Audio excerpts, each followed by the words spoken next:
want to play better than what we did a couple weeks ago when we played these guys. Feel like we're capable of playing much better football, especially as a defense, and I feel like we had a really good week of practice. TJ, what was better in the first matchup than the second from a defensive standpoint? I think create takeaways.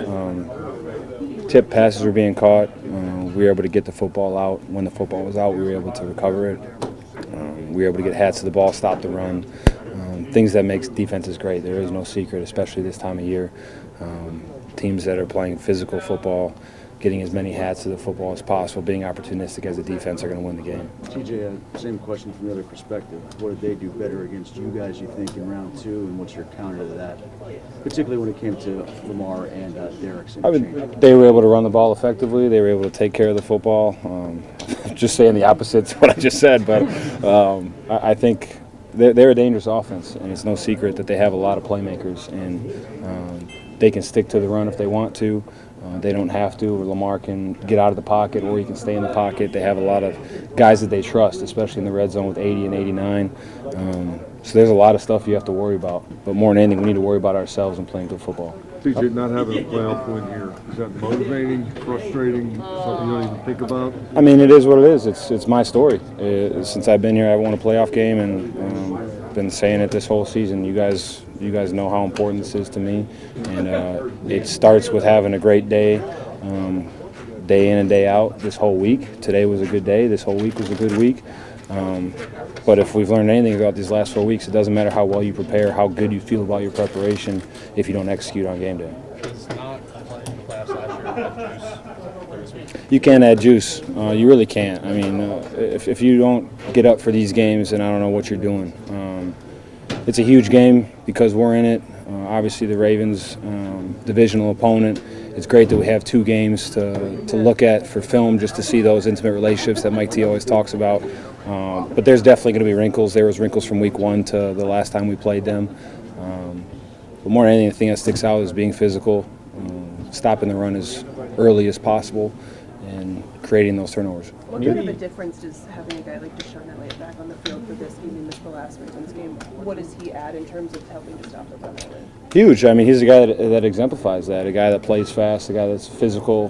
Has a ton of tackles. A guy that you can really rely on. So I'm excited to have him back. Teacher, as you talked about, like your stat is part of a bigger thing. Where you guys have struggled to get the first round. What gives you confidence that this team can be different? I mean, we've had a hell of a good year until these last couple of weeks, honestly, and we know that we have the talent, we have the coaching staff, we have the scheme, we have everything that a good football team requires to make a playoff push. It's just a matter of playing good football collectively, and we haven't been doing that lately, but that doesn't mean that we can't get it back. And it's much easier to get something back than it is to try to rebuild it or build it from the start. And we've had a great week, but I feel like I've said that a lot this year. It's all about executing. TJ, you said you can't add any juice, but does playing for this organization as one that's won 6 Super Bowls add any pressure, or does it give you maybe the feeling that it's more accomplishable, something you can accomplish because it's been done here? I don't know. It just is what it is. I say all the time that there's a big difference between guys that come back that are Super Bowl champions and guys that aren't. And that's not a slight at the guys that aren't. I'm one of those guys right now. But there's definitely an aura and a sense to a guy that has won a Super Bowl. And there's a togetherness, a close-knit group of guys that when they come back for those alumni weekends, they hang out and they bond and they talk about their successes on and off the field and that Super Bowl run. And we want that. Every guy in here wants that. Don't confuse any of this lack of success for lack of effort. Everybody's trying. We're turning over every stone that we possibly can to be great. We want to be great. We just need to do it together. And that's not saying that we haven't, but we just need to do everything collectively and play complementary football when the time matters most. And there's definitely a sense of urgency because it's the playoffs in the National Football League. This is what everybody plays the game for.